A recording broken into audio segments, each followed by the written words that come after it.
Television, film, and 5 Broadway credits on her resume, Kate Burton is already a seasoned trooper.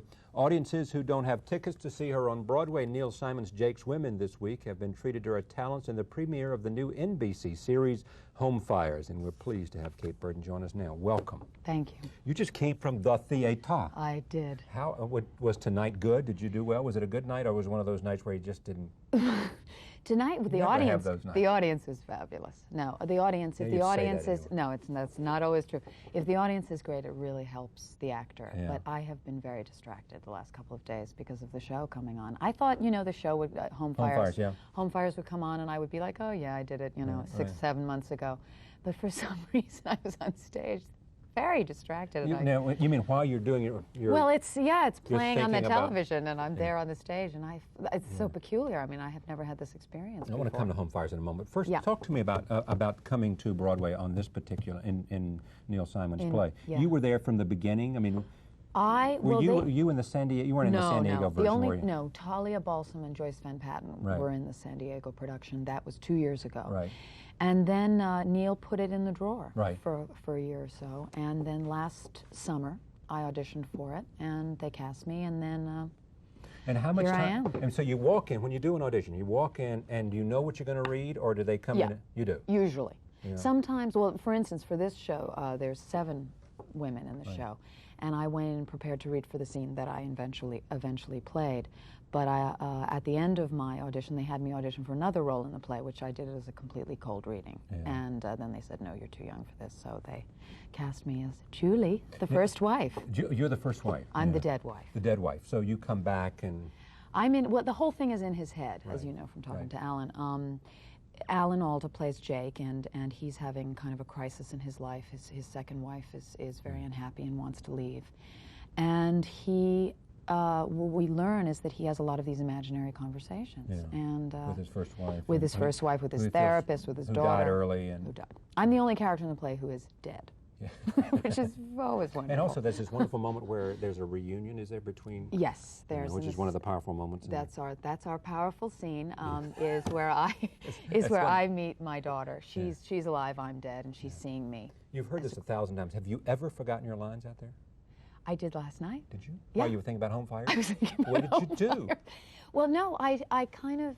Well, now we've been doing it for 5 months. So it's muscle memory. It really is muscle memory. I mean, I started to go, and I thought, oh my God, it's not coming out of my mouth. And then I thought, where? And they came out. How did they cover for you? No one covered. I just kind of kerfuffled a little bit and got back on track. And Alan kind of looked at me and opened his eyes wide, but everything was fine. Do you learn from working with these other actors? I mean, like Alan. Does Alan... I have been incredibly fortunate in that my very first time on Broadway, I played with George C. Scott. And I've played with Alan, and I've played with Ian McKellen and with my dad. So I really feel like I've gotten to play with the greatest actors. Yeah. Did your dad want you to become... I mean, did he... Oh, no. Anything but... Did he really? He wanted me to be a writer, but I told him I can't write. Because he respected writing so much. Well, that was him. I mean, that was his dream in life, was to be a writer, always. And also my father spent 6 months at Oxford. Yeah. So I went to Ivy League schools for 7 years to make up for him happy. I said, are you happy? I'm exhausted from all this education. Yes, that's right. But he was very... I will get that degree if it's through my daughter. Exactly. Yes. That's it. I went to Brown University, and he could not believe that after 4 years at Brown, being a history and Russian studies major, I wanted to be an actress. And he tried to talk you out of it. He did. He told me that I didn't speak with an English accent, and this was a very bad thing. And I said, but Dad, I'm an American, and I live in America. What's the problem? So, and then I got in. I said, look, I want to go to drama school. Yeah. So I went to Yale School of Drama, and then he said, okay, Now, do you think there's any genetic stuff here? The only thing that I know, and that's because I have a 4-year-old son, is that there must be something, because I know that when I take my son to the theater, he heads straight for the stage. He doesn't want to hang out backstage. He doesn't want to hang out in the audience. He wants to be on? He wants to be on downstage center. Yeah. So there must be something going on. Yeah. When did you know how the charisma of your father? I mean, when did you realize that when he walked into a room with that voice and that command, that your dad was somehow different? Well, you know, who knows? I mean, I really, he was my dad, the only dad I ever had, so I can't compare it to anything, but I know for me, when I went to see him on the stage when I was 19, which was when he took over from Anthony Perkins in Equus on Broadway, that's when I realized what it was all about.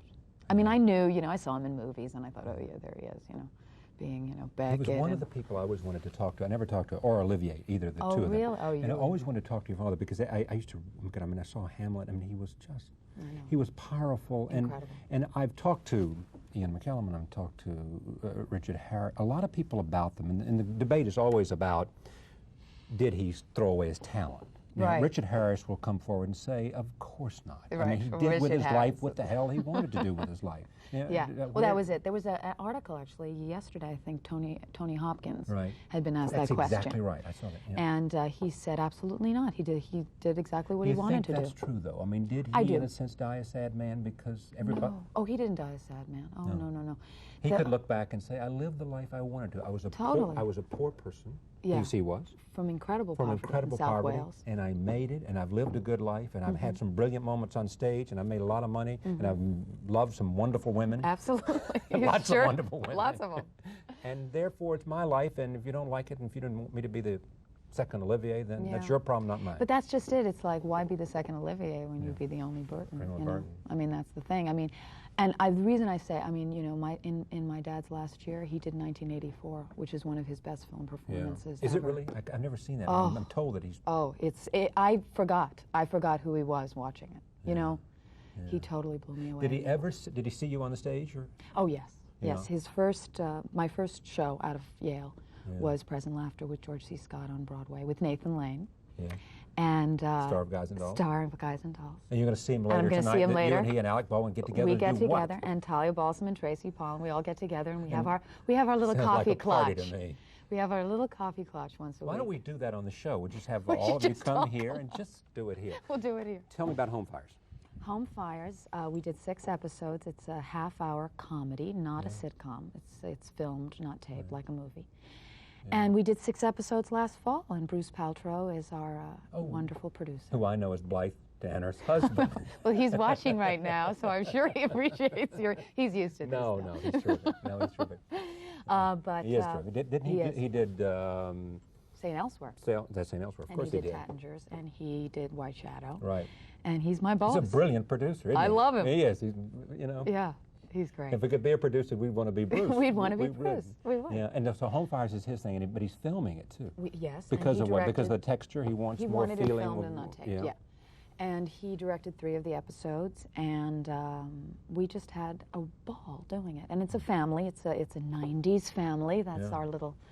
And how did you get this little part? I got this little part. I had been in for Bruce for another show. I've known Bruce and Blythe for a very long time from Williamstown Theater Festival. And Bruce had me in for a sitcom that he did called Word of Mouth about speechwriters to the president. And that was very interesting to me because it was political, and I really liked that. And didn't get that one, and then had me in for this. And was cast. I was cast literally before they shot, 4 days before shooting. So they were happy. Have you ever lost a role that you wanted badly? Yes. Like what? I very much wanted to be in the replacement cast of Dancing at Lunasa. You did. This was before Jake's Women was happening, and I really was very crushed that they didn't cast me in that. But it was a good lesson to learn. Did you go through a moment of depression? Or you just say, I was very depressed for about a week, mostly because I'm a Celt, I'm pure Welsh, and I've done about 1 million Irish roles. And I thought, Dancing at Lunasa, I'm supposed to be in this play. And it was like, no, not even a callback. How could you do this? It was horrible. Yeah. But I learned, you know. Yeah. How about the balance between film and theater? I definitely, as I'm getting older, I want to do it all. I it really is do. It is very sad about my age. Yeah. No, I want to do it both. It's great. You want it all. How many children? I have one son. Yeah. 4. And I'd like to have an aspiring. And is he named, what's his name? His name is Morgan. It's not Richard. Were you tempted to name him Richard? No, because my husband's name is Michael Ritchie. Michael Ritchie, who's also a filmmaker too, right? Oh, no.